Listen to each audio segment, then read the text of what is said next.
오늘 읽을 말씀은 계시록 3장 1절과 4절, 5절 말씀입니다. 거기에 사대교회가 나오는데, 사대교회는 소아시아 지역에 있는 7교회 중에 한 교회입니다. 계시록에 보면 7교회가 나오는데 그 7교회가 뭐를 상징하냐면 이 세상에 있는 모든 교회들을 상징합니다. 대표하는 거예요. 그 교회들 사이를 예수님이 다니시고 그 소아시아 7교회 목회자를 주님께서 손으로 관리하시는 내용이 나오죠. 그 중에 사대교회 7교회를 다니시면서 주님께서 평가를 합니다. 어떤 교회는 칭찬을 주고 어떤 교회는 칭찬 반 또 책망 반, 어떤 교회는 책망을 줍니다. 그 중에 사대교회는 칭찬보다는 책망이 더 많아요. 칭찬은 아주 조금 줍니다. 그래서 사대교회에 대해서 한번 우리가 생각을 해보려고 그래요. 왜 사대교회는 하나님 앞에 꾸중을 많이 들었을까? 일단 사대교회가 어떤 교회, 어떤 곳에 있는 교회인가를 이해해야 합니다. 사대교회는 어디에 있었을까요? 굉장히 어려운 문제죠. 사대교회는 사대에 있었어요. 빌라델비아 교회는 빌라델비아에 있었어요. 그러니까 그거예요. 이름이에요. 라오디게아 교회는 라오디게아에 있었고, 사대교회에 있는 사대에 있는 사대교회는 왜 책망을 받을 수밖에 없었나라는 것을 오늘 말씀을 통해서 한번 생각해 보려고 그래요. 사대가 어떤 지역이냐? 굉장히 역사적으로 요충지였습니다. 옛날에는 전쟁을 많이 했기 때문에 전쟁상 지정학적으로 유리한 지역에 있었어요. 높은 산이 병풍을 두르고 있었고 앞에는 강이 흐르고 있었기 때문에 적군이 높은 산을 뛰어넘어야만 함락을 할 수 있었고 강을 건너야만 함락을 시킬 수 있었으니까 얼마나 천의 요새 같았습니까?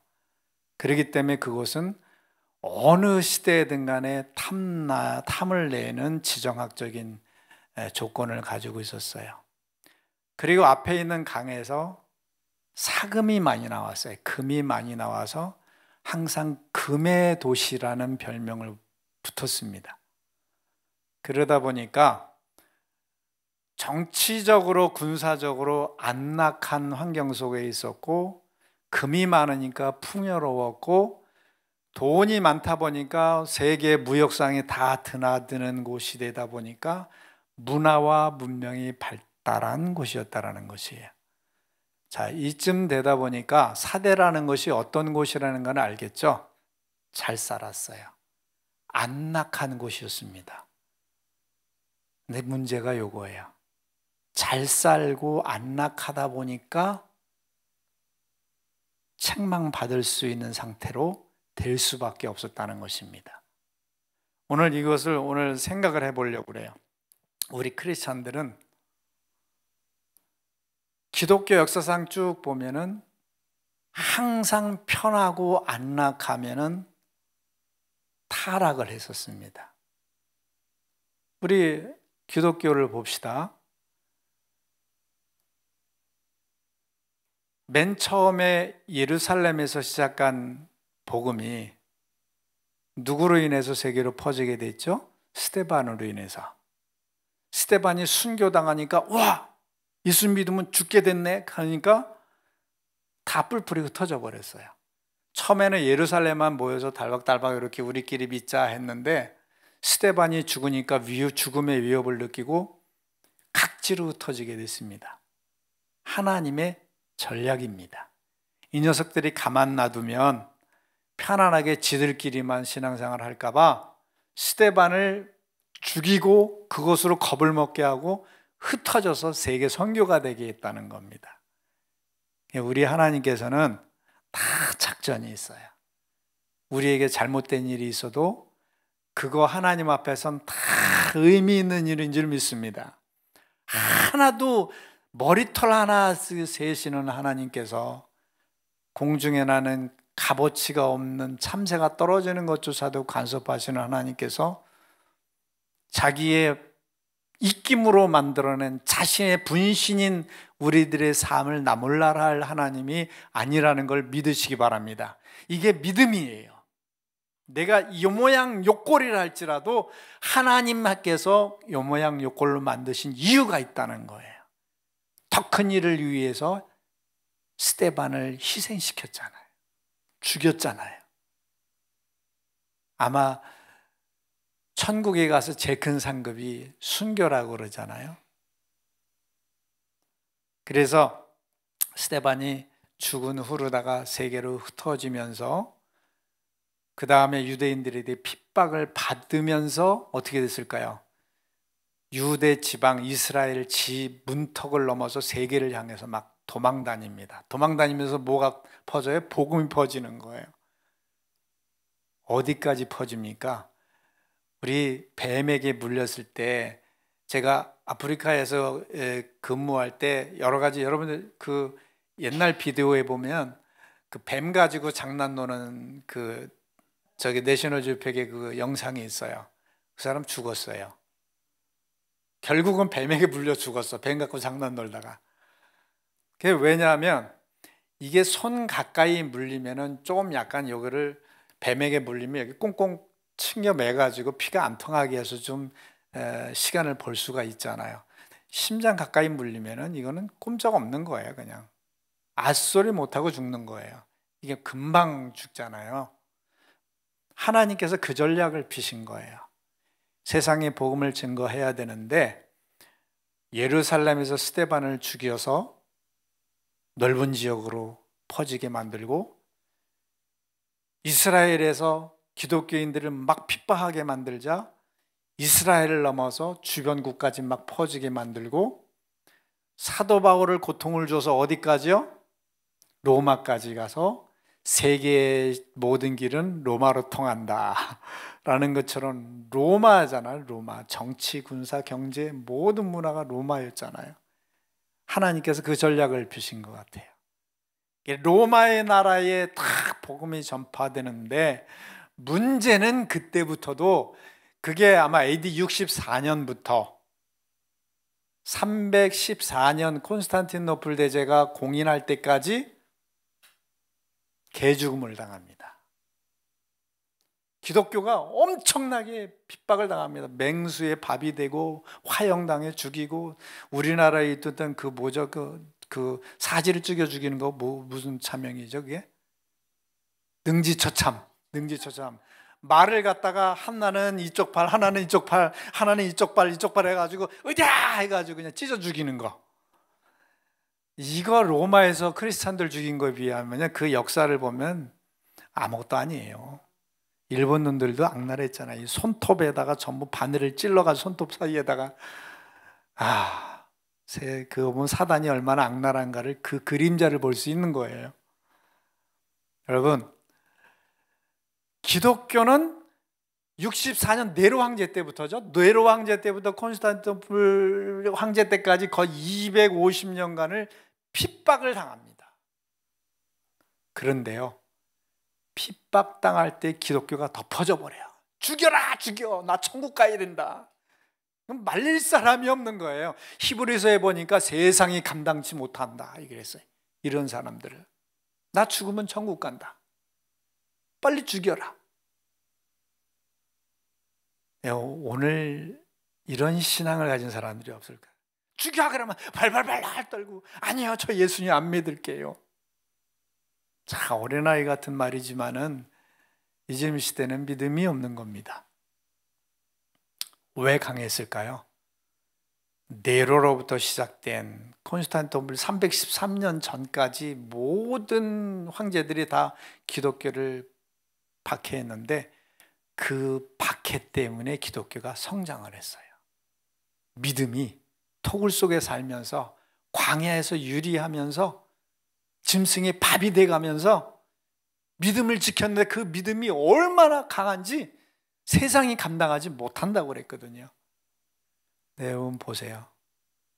313년 콘스탄티노플 대제가 이제 공인하잖아요. 기독교를 공인하면서 기독교가 어떻게 됐을까요? 타락의 길을 걸어가요. 참 이상하잖아요. 이젠 자유다. 우리나라에서 이제 기독교가 국교다 이랬는데 이제는 열심히 더 믿어야 됐는데 그때부터 기독교는 타락의 길을 걸어갑니다. 왜 타락의 길을 걸어가요? 이전같이 도망 안 다녀도 돼요. 배고프지 않아도 돼요. 안락한 삶이 주어지니까 그때부터 무장해제예요. 적군이 없어졌잖아. 총칼을 들 이유도 없고 긴장할 이유도 없습니다. 삶의 텐션이 사라져 버립니다. 우리 기독교에는 적당한 고난이 있어야 천국을 가게 돼 있어요. 여러분, 우리 이 말을 기억해야 돼요. 하나님, 나로 부하게도 마시고 가난하게도 마십시오.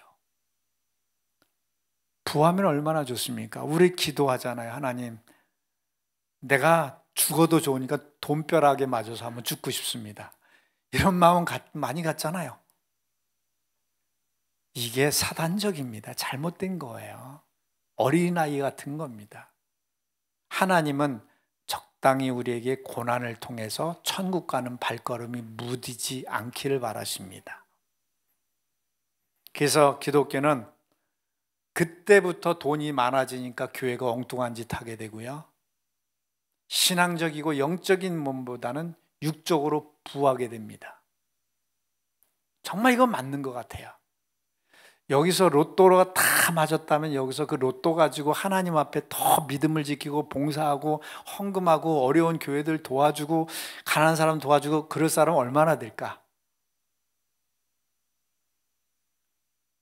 생색내기로 몇 프로 정도는 그러겠지. 그렇게 많은 돈이 생겼으니까. 그러나 그 돈의 방향을 갖다가 하나님께 쏟아붓기는 쉽지 않은 거예요.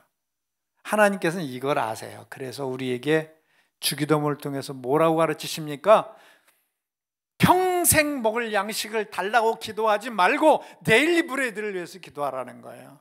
한 번 먹고 하나님 바라보고 한 번 먹고 하나님 바라보고 이러라고 그래서 만나를 준 거야. 하루만 지나면 썩는 만나. 데일리 브레드를 구하라고 그런 거예요. 근데 우리들의 욕심은 그게 아니에요. 하나님, 내 마음 편안하게 한 달치, 1년치 평생 먹을 양식을 주세요.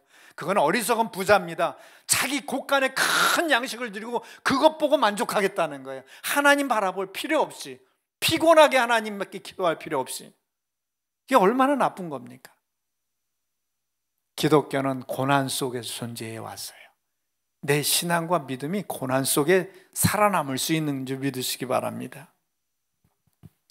그래서 우리 주님의 발걸음을 보면 로마로 가지 않았어요.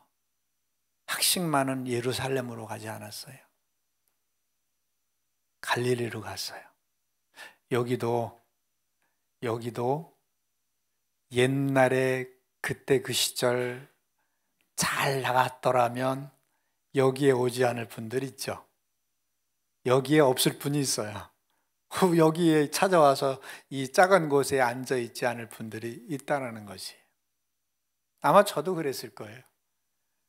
왜냐하면 갖은 스펙 가지고 세계 다니면 명망을 받으면서 그런 자리에 그 샤이닝 플레이스에 있지 이런 곳에 안 있을 거예요. 그러나 여러분, 하나님께서는 갈릴리로 발걸음을 옮기셨다는 거 기억하시기 바랍니다. 예루살렘 안 갔어요. 시민은 로마로 가지 않았어요. 사대교회가 왜 책망을 받았고 왜 타락을 했느냐? 말씀에 그랬잖아요. 네가 살아있다고 하지만 너 입술로는 살아있다지만 너는 죽은 자다. 하나님께서 아예 그렇게 판단을 하셨어. 너는 죽은 자야. 왜 그렇게 됐느냐? 삶의 풍요로운 가운데 자기의 믿음이 무장해된지도 모르고 하고 있는 거예요. 그게 누구와 같습니까? 삼손과 같아요. 이미 하나님과의 나시린의 계약을 어겨서 머리가 잘린 상태에서 잠자다가 일어났어요. 데릴라 무릎에 사다가 블레셋 군대가 쳐들어왔어요. 그러니까 이 새끼들 하고 나왔는데 전과 같을 줄 알았는데 자기가 무장해제된지를 모른 거야. 무장해제된지를. 오늘 우리도 편안한 삶 가운데 내 영혼이 무장해제된지도 모르고 살아가고 있는 사람이 많아요. 그러다가 사단이 와서 얕하면은 약갑으로 하다가 다 당하는 거죠. 다 당하는 거예요. 왜? 사대에 있었기 때문에. 사대가 어떤 곳입니까? 부요하고 풍요롭고 안락한 곳이었기 때문에. 거기서는 하나님 찾을 이유도 없어요. 하나님 없어도 병 고칠 수 있고 하나님 없어도 재미있는 거 많이 있고, 그래서 하나님께서 그러신 거예요. 말세에 믿음을 찾아보겠느냐? 없다는 것이죠. 우리 제발 우리 마음속에 스스로 좀 텐션을 갖고 사세요. 경각심을 갖고 사세요. 그 주님이 어느 날 갑자기 오셔서 우리를 데려가시더라도 당황하지 않을 만큼 준비가 되어 있기를 바랍니다. 우리는 또 기억합시다. 하나님께서 아브라함을 가나안을 정복하기까지 과정 동안 데리고 가시는데 롯을 데리고 갔죠. 조카 롯을 데리고 갔어요. 근데 하나님께서 복을 주셔서 재물이 많아지니까, 옛날에 재물은 유목민에게 재물은 동물들이에요. 동물들이 많아지니까 롯의 재물과 아브라함의 재물, 그 롯의 양을 치는 목자와 아브라함의 양을 치는 목자들이 서로 싸우는 거예요. 영역이 좁으니까. 그러니까 어느 날 둘이서 회의를 시작했어요. 롯아, 우리가 이렇게 하나님의 복으로 재물이 많아졌는데, 양들이 많아졌는데 우리가 땅이 너무 좁다. 그러니까 우리 결정을 하자. 네가 좋은 땅 다 가져. 네가 좌하면 나 우하고 네가 앞하면 나 뒤 할게. 그래 형? 삼촌 그래? 알았어. 딱 보니까 소돔과 고모라 땅 쪽을 보니까 여호와의 동산 같다고 그랬어요. 에덴 동산까지 풍요롭고 안락하고 파라다이스야. 삼촌 나 천리 갈래. 그래, 그 땅 다 가져. 아브라함은 어떤 땅을 가졌습니까? 그가 선택한 반대의 박토를 선택한 거예요. 그래, 알았어. 나는 일리 갈게. 너 다 가져. 나는 일리 갈게. 박토로 갈게. 결과는 어떻습니까? 소돔과 고모라는 하나님의 벌을 받아서 멸망할 때 롯은 불 가운데 구원을 받습니다. 부끄러운 구원을 받아요. 이게 똑같습니다. 우리가 세상에서 풍요로움, 돈, 성공, 여호와의 동산같이 아무리 좋다 할지라도 그것이 우리의 영혼을 살리는 게 아니고 성공을 주는 게 아니에요. 궁극적인 성공이 아니라는 것입니다. 나중엔 어떻게 합니까? 오히려 박토를 선택한 아브라함이 롯을 구출해내는 결과를 가져와요. 아브라함은 소돔과 같이 여호와의 동산 같은 땅을 갖지 않았다 할지라도 여호와가 나의 복이다라는 다윗의 고백처럼 여호와 하나님과 같이 동행하니까 하나님 복을 주는 거야. 어디 가든지 우물이 터지는 거야. 어디 가든지 단을 쌓으니까 하나님이 함께 하시는 거야. 아브라함 보고 하나님이 그랬어요. 내 친구다. 친구다 그랬어요. 친구가 뭐예요? 가까이 있는 사람이잖아요.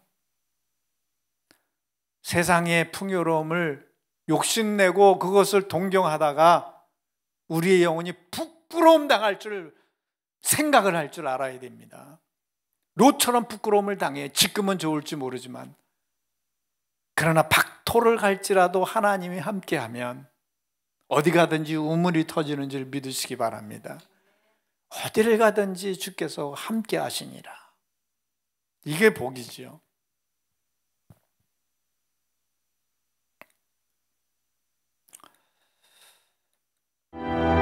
자, 또 할까요? 시작. 내가 진실로 너희에게 이르노니 내가 함께 들어가기가 어려우니라. 다시 너희에게 말하노니 낙타가 바늘기로 들어가는 것이 부자가 하나님의 나라에 들어가는 것보다 쉬우니라. 이 말씀에 대한 해석은 많이 있어요. 뭐 예수님이 말씀하신 건데 낙타가 바늘귀로 어떻게 들어가겠어요? 이 손가락도 못 들어가는데 바늘귀가 얼마나 크길래? 손가락도 안 들어가는데 낙타가 들어간다니 이게 부자가 천국 들어가기 어렵다. 그래서 어떤 사람들은 이렇게 해석을 해요.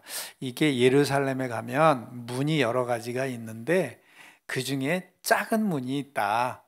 그래서 그 문을 들어갈 때 낙타가 들어가기 힘드니까 그 낙타문을 갖다가 얘기한 거다.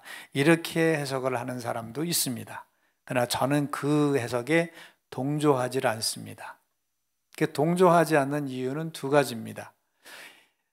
우리가 상식적으로 성을 생각할 때 큰 대문이 있어요. 대문은 낮에는 열어놓고 밤에는 닫습니다. 위급시에는 닫아요. 많은 사람이 통행하는 문이에요. 이거는 낙타가 수십 마리 더 이상 지나가겠죠. 그러나 위급할 때 또는 메인 성문을 닫았을 때 멀리 출타했다 들어오는 사람에게는 큰 문을 열어줄 수가 없잖아요. 그때는 작은 문을 열어줘서 통제하는 거예요, 편리하게. 근데 그때 문을 만들 때 탁자가 힘들게 막 디밀어가지고 들어가는 문을 만들었을까요? 안 그랬을 거예요. 그냥 통제하기 쉬운 만큼의 좁은 소로를 만든 거죠. 또 예를 들어서 문에 여러 가지 목적이 있는데 적군이 만약에 들어와서 메인 성문을 무너뜨렸다 그러면 안에 있는 왕이 도망을 가야 될 거 아니에요. 그럼 메인 성문밖에 문이 없다면 어떻게 해요? 죽는 거잖아요. 그러니까 좁은 문을 또 도망가게끔 만들었는데 왕이 기어가지고 도망갑니까? 말이라도 타고 가야 될 거 아니에요. 그럼 말이 지나갈 수 있는 만큼의 문은 다 된다는 거예요. 그러면 아니잖아요. 낙타가 지나가는 그 문으로 그렇게 힘든 문은. 여기에 있는 것은 진짜 바늘길을 말씀하셨다고 전합니다. 그 무슨 뜻이냐? 낙타가 바늘길로 들어가기 어려운 만큼 부자가 천국 들어가기가 어렵다는 얘기죠. 그럼 부자는 천국 못 들어간다는 얘기냐? 부자는 천국 못 들어간다는 얘기가 아니라 부자인 상황의 사람들이, 또 한 가지는 옛날에는 못 살았던 시대에는 사람들이 천국 많이 갔을 것 같아. 요즘엔 천국 많이 못 갈 것 같아요. 뭘 말하냐? 부한 시대의 사람들, 부한 세대의 사람들을 얘기하는 겁니다. 이해가 가시죠? 왜 그러냐? 전에도 말씀드렸습니다. 하나님께서는 하나님의 말씀 영이에요. 하나님은 형상도 만들지 말라고 그랬어요. 내 말이 영이요 생명이다, 길이다, 그렇게 말씀하셨어요. 영이에요. 내 말이 영이다, 생명이다. 그런데 사단은 뭐합니까? 하나님이 보이지 않는 영과 말씀 같은 걸 무시해버려요. 오직 보이는 것 가지고 우리를 유혹합니다. 그래서 광야에 가서 예수님을 시험할 때도 세계 만국의 영광을 보여주면서 이거 다 나한테 절하면 이거 다 줄게. 맞는 말입니까? 틀린 말입니까? 맞아요. 왜 맞느냐? 하나님 만드셨는데 왜 사단 거냐? 하나님이 사단의 영에게 주었어요. 그걸 가지고 사단은 우리를 유혹하는 겁니다. 그래서 우리가 이 세상 살아가는 우리는 적지에 살아가는 것이지 아군지에 살아가는 게 아니에요. 무장해제하고 살아가면 안 되는 거예요. 항상 긴장을 하고 살아가는 게 우리 크리스찬의 세계관입니다. 그냥 헤벨레하고 살아가는 그런 태도를 가지고는 우리 다당해요. 누구에게? 사단에 다당하는 거예요. 보이는 것에 당해요. 느끼는 것에 당해요. 세상 살아보세요. 저도 가끔 사회생활 하다 보면 이렇게 나가보면 하나님이 없는 것 같아. 진짜 시험 받을 것 같아요. 어떻게 하나님이 없는 사람이 저렇게 열심히 잘 살아가고 인격도 좋고 즐거움을 취하면서 돈도 잘 면서 사는데 하나님이 없이 잘 살잖아.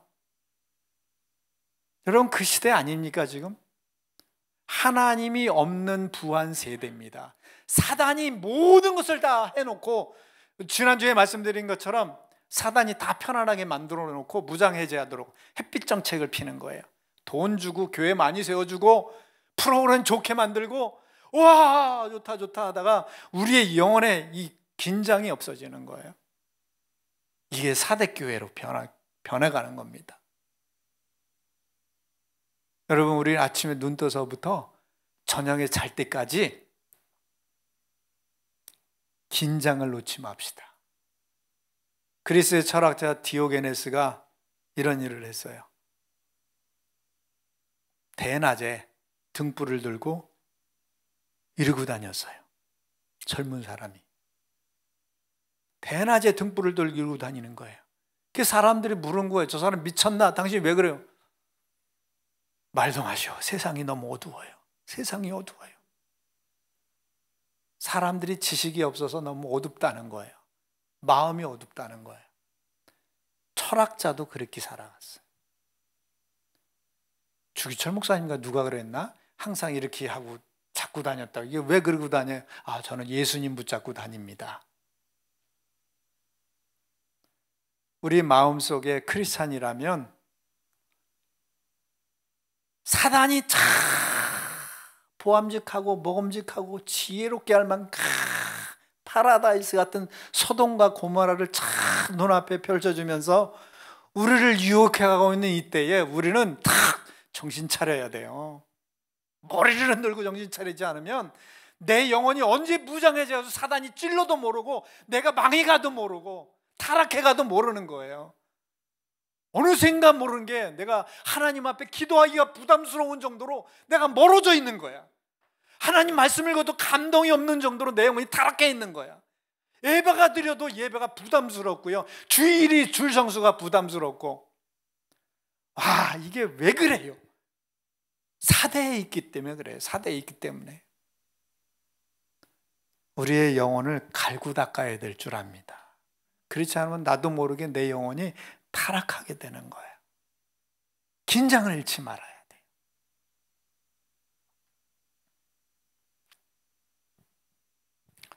오늘 말씀에, 우리 본문 말씀에 이런 게 나오죠.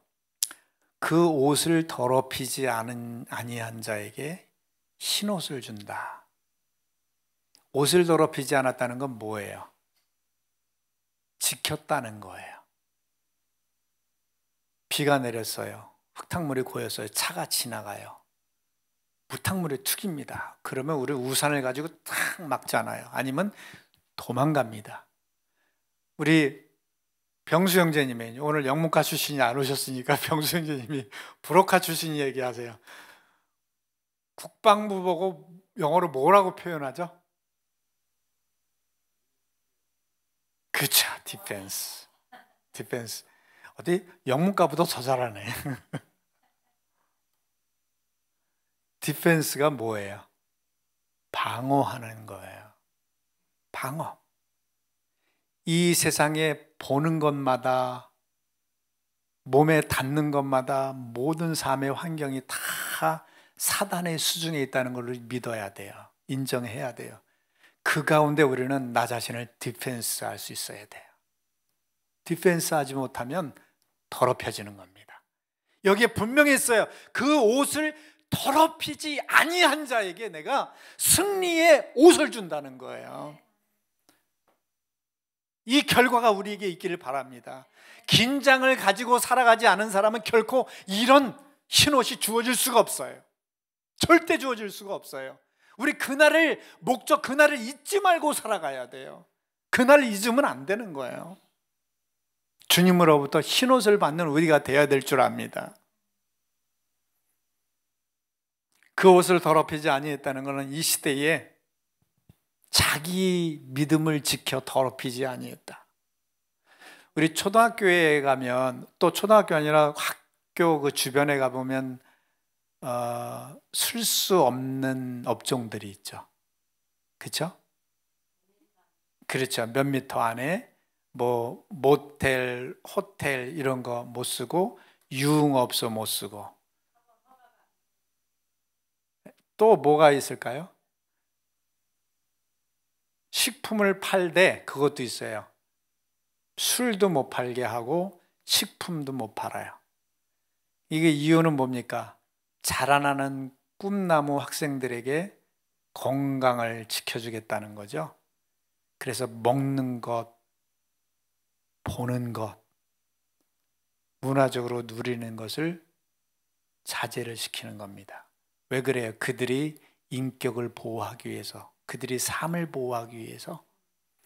마찬가지입니다. 우리는 이 세상을 살면서 내 영혼을 위해서 보는 것 조심해야 돼요. 내 영혼을 위해서 듣는 것 조심해야 돼요.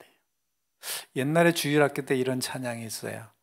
너의 눈이 보는 것을 조심해, 너의 눈이 보는 것을 조심해, 하늘 아버지께서 사랑스레 보시네, 너의 귀가 듣는 것을 조심해.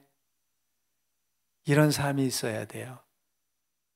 제가 고등학교 때에 어떤 우리 고등부에 학생이 있었어요. 참 곱상하게 생겼어요. 남자인데 곱상하게 생겼어요. 교회 생활을 열심히 해서 저도 친했어요. 근데 어느 때부턴가 말이 걸어지는 거예요. 말이 이상해. 전에는 은혜스러운 말 이런 분위기로 했는데 으이씨 어쩌고 저쩌고 나오면서, 옛날에 우리 교복 입었으니까 모자가 정모자가 아니라 삐딱하고, 가방이 이렇게 드는 게 아니라 이렇게 하고, 바지가 나팔바지로 변해가고, 옛날에 불량기 있으면 나팔바지가 몇 인치냐, 그 교문에 들어갈 때 자구도 쟀잖아요, 선두부가. 이게 태도가 불량해지고 말이 걸어지는 거예요. 그러다 보면 교회도 한두 번씩 막 깨지고 빠지고 그러더니 교회를 안 나가는 거예요. 나중에 보니까 길가에 만나보니까 불량배들하고 어울려가지고 막 이러가지고 막 되고 뭐 다리 괜히 떨고 아주 꼴불견이야. 그게 왜 그러냐? 어느 날 친구로부터 보고 듣는 것에 보니까 자기도 모르게 입이 걸어지기 시작해. 불량기 있게 생겨나는 거예요. 생각하는 게 그렇게 변해가는 거예요. 자기도 모르게. 불량 학생이 됐어. 아주 불량 학생이 됐어. 근데 나중에 감사했던 게, 제가 고등학교 졸업하고 한 4년 됐나요? 저 수원 남문시장 있는 데를 가는데 누가 막 불러요. 우냐 우냐 막 불러. 그래서 누군데 그랬더니 걔야. 그래서 막 도망갔지. 그냥 말하기도 싫으니까, 저 깡패하고 말하기 섞기 싫으니까.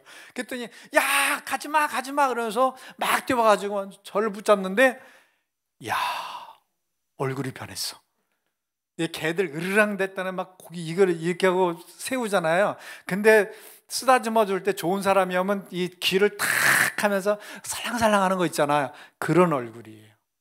천사같이 변했어. 야 내가 변했어, 내가 하나님의 은혜를 받았어 하면서 변했는데, 그 두 모습을 봤어요. 나도 모르게 내 입이 달라져요.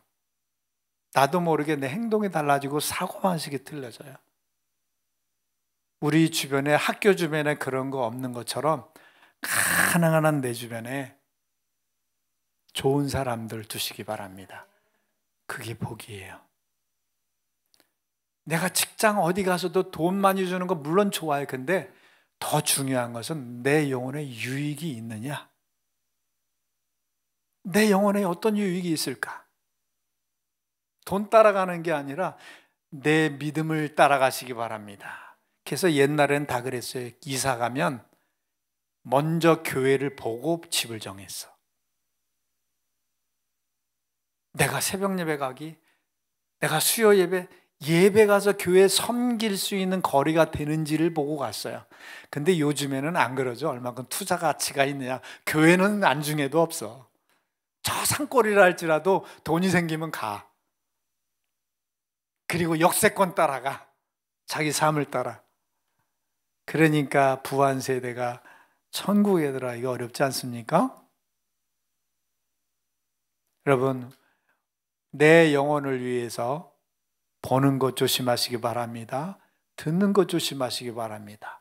내 주변 환경 속에서 나도 모르게 나를 잠식시켜가는 그런 문화적인 환경들, 삶의 여건들, 그거 정말 중요합니다. 나도 모르게 내가 그렇게 변해가요. 여러분, 재미있는 얘기 있죠. 북한 사람들은 뭔가 모르게 강해. 산악지역이 많잖아요. 우리 중국에서도 봤잖아요. 다 왔어. 어디 기름 부으면 다 왔어요. 조기 가는 게 몇 시간이나? 대여섯 시간이야. 조기가. 우리는 몇 메다잖아요. 몇십 메다잖아요. 조기 하면은 이거 몇 시간 이상이야. 대륙 기질이 있어. 그래, 우리나라는 좁으니까 바닥바닥 빨리빨리죠. 이게 어떤 환경에서 살았느냐에 따라 그 기질이 나타나요. 내가 어떤 환경과 조건 속에 사느냐에 따라서 내 마음이, 내 영혼이 틀려요. 그래서 예수님 말씀하셨어요. 선한 사람은 그 쌓은 선에서 선한 것을 내고 악한 사람은 쌓은 악에서 악을 낸다. 내 삶의 환경을 내가 만들어 가시기 바랍니다. 누에고치가 자기 입에서 나오는 실로 자기 집을 만드는 것처럼 우리가 내가 선택한 내 환경에 따라서 내 인격과 내 믿음이 달라지는 거예요.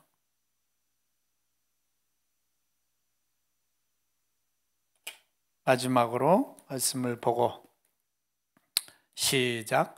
너희는 이 세대를 본받지 말고 오직 마음을 새롭게 함으로 변화를 받아 하나님의 선하시고 기뻐하시고 온전하신 뜻이 무엇인지 분별하도록 하라.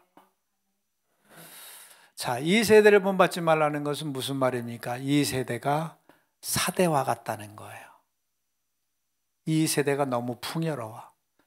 너무 유혹이 많아. 소돔과 고모라 같아요. 이런 세대를 본받지 말라는 것은 무슨 말이냐면 동화되지 말라는 거예요. 이 세대에 따라서 우리 영혼도 둥둥둥둥 편하게 흘러가지 말고 긴장을 가지고 하나님을 향하여 회음을 칠 줄 알아야 될 줄 압니다.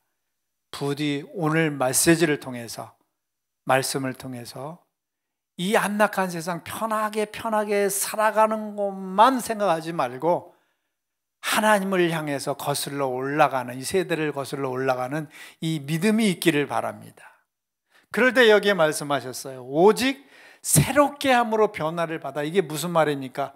여태까지는 내 삶이 편함을 위주로, 돈을 위주로, 성공을 위주로, 세상 사람들이 다 하는 그 안락함을 위주로 갔지만은 새롭게 변화를 받으래요. 내가 이러면 안 되지. 내 궁극적인 목적은 하늘나라에 있는데 그날을 생각하면서 자세를 가다듬어야지. 이렇게 변화를 받으래요. 그리고 하나님이 과연 기뻐하시고 선하시고 온전하게 여기는 게 무슨 뜻인지 분별하면서 살아가래요. 그래야 흰옷을 입을 수 있어요. 그래야 흰옷을 입고 주님 앞에 주님과 함께 그 나라에 함께 살 수 있다는 거예요. 부디 제가 엎드려서도 빌기 원하는, 빌면서라도 간청하는 거는 우리 이 땅의 삶만 생각하지 말고 하늘나라의 삶을 염두하며 살아갑시다. 아침에 눈 떠서 저녁까지 이것이 뇌리에서 떠나지 아니하고 나는 하늘나라의 백성이야. 하나님과 함께 그 나라의 흰옷을 입고 다닐 영혼이야. 그러기 위해서 오늘도 내가 이 세상을 살아가지만, 발을 딛고 살아가지만 내 영혼의 방향은 천국이고 내 마음의 방향은 하나님이고, 사대교회 같이 케사라세라 하면서 세상을 그냥 살아가는 것이 아니라 긴장을 가지고 살아가자 하는 것이 오늘 말씀인 것입니다. 부디 우리의 삶이 이 긴장을 가지고 살아가시기 바랍니다. 따라서 해봅시다. 분명히 따라갑시다. 이 세상은 악운지가 아니라 적군지다. 네, 무장해지하면 안 돼요. 긴장을 풀면 안 돼요. 대산을 넘어 항공에 가도 이 가운데로 걸어가면 주께서 항상 지키시기로 약속한 말씀 변치 않네. 하늘에